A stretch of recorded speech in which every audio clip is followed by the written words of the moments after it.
Welcome to the Crimson Engine. My name is Rubidium. Today we are exploring uplight, or lighting your subject from below, and how to do it right and how to do it wrong on purpose.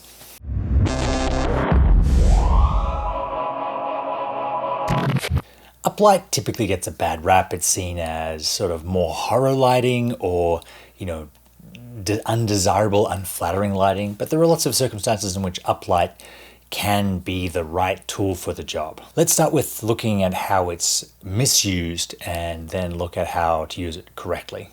Uncanny uplight or horror lighting is not really how you want to light your subject if you want to make them look beautiful, approachable, friendly, trustworthy.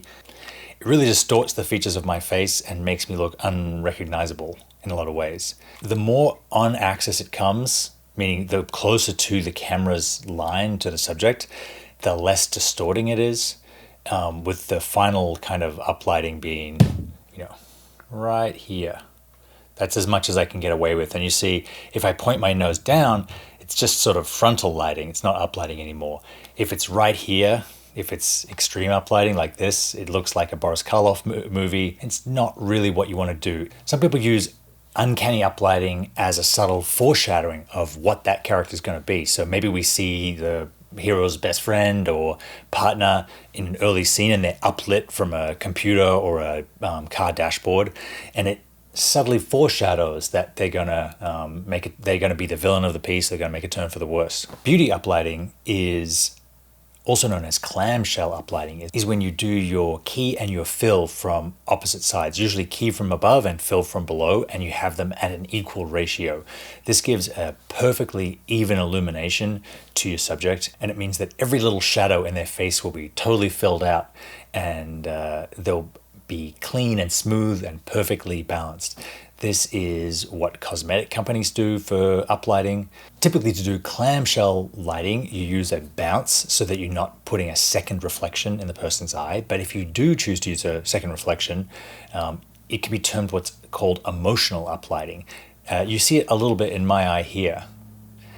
Because you have the reflection of the light bar here, it gives a little points of light in the bottom of the eyes and makes the eye seem a little more emotional. It's not as distinctive with this kind of horizontal light, but with a circular light, it kind of looks like there's a tear in the bottom of the eye. It can be quite beautiful. It can be quite distracting if done too openly.